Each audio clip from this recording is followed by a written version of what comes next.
what's going on, guys?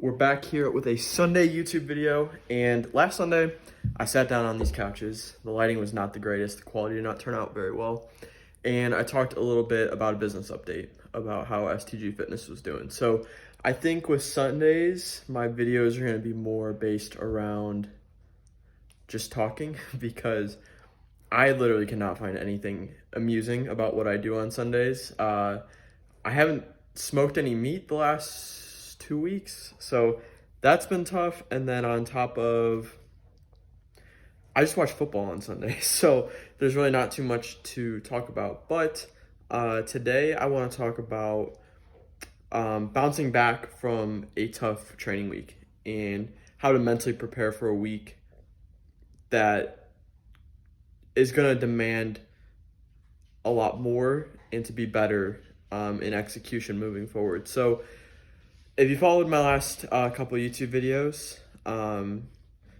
we haven't had the greatest training week. Now there was numerous factors that went behind it.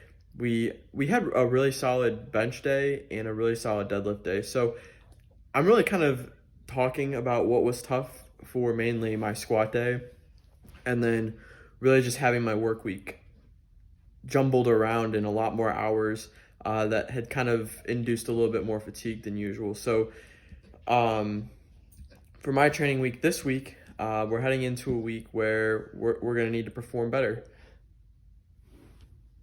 Bucks, what are you doing? You want to hop up here? Come on, hop on up. You want to come up? Come on. All right, see this? You see this? All right, so now heading into this week, it's almost a replica of what last week was. You know, if there's a little bit more in the tank, fantastic. But heading into this week, biggest thing is nailing down what you can control. So the biggest things I always look at what I can control is how I'm sleeping, what I'm eating, and how I'm talking to myself. So the sleep part, it's very easy for me. I tend to watch like The Office before I go to bed. It's very easy for me to sometimes get into a little bit of a binge and watch too many episodes and be up late. So lately I've been putting a big emphasis on watching one episode, going to sleep, and trying to get up to bed by 10 or 10:30. This then will set me up, because I typically wake up at 7:45 for work in the mornings, will set me up for close to 8 hours of sleep. And if I'm hitting that, we're solid. So biggest thing, hitting your sleep, controlling what you eat. So a big thing for me is when I'm dialed in, this is kind of like just about any time, like all the time when I'm training, outside of maybe a little bit in the off season, when I'm not so hard on myself with what I'm consuming to a T. But right now, it's eating foods that I know I can maximize for strength and energy output. So very carb dense, protein dense foods. The biggest thing for me when I'm trying to cut down weight is watching my fats. And I typically tend to feel a lot more leaner when I'm lifting and I have a high carb and high protein diet and I don't have too many fats in my system. So that is all, like, how you feel based on what you eat is all circumstantial to the person.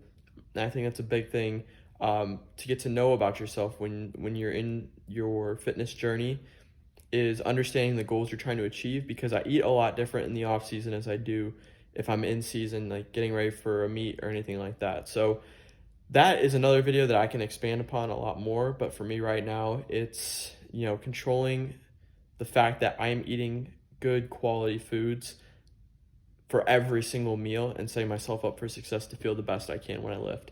Now, the last part is how you're talking to yourself.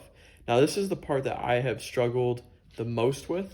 And I think a lot of it's been my whole athletic career when I was playing baseball, and then when I made the transition over to powerlifting, is, there are some times when you are fatigued, you don't want to go to the gym, the mood is not there, you're tired, You could very well be out on a Friday or Saturday night out with friends, but when you're in a meet prep, when it's the season and you got to be dialed in, there can be times when training isn't always the most optimal thing to be doing at that moment. And for me, this is something I've gotten a lot better with over time, is really not necessarily taking every single training session for granted, is understanding how blessed you are, how fortunate you are, to be in the position you're in, to be able to train, to be able to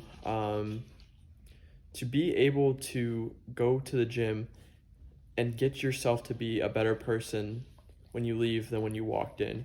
That's the best way I always look at it. There's a million excuses under the sun that you can make, and I've always looked up to Seth Feroce, who owns All American Roughneck. His biggest thing is I don't have problems. I just have more work. And when times get tough, when you feel like adversity's hitting you, when you feel like you're just too tired to go train, it's like there are so many people out there, whether it's your competition that's working a lot harder than you, or there's so many more people that wish they were in your position. And for me, that is all it takes to flip that switch and be like, all right, I'm ready to go. So those are just some things I wanted to talk about tonight. Outside of that, we've got a full training week ahead of us, and I'm excited for it because I think we're going to push the limits this week. We really are. We're in a good spot. I'm really happy. I'm really happy with where we're at. And I think we can push a lot more, and I'm excited to see what comes to fruition. So, as always, thank you all again for tuning in.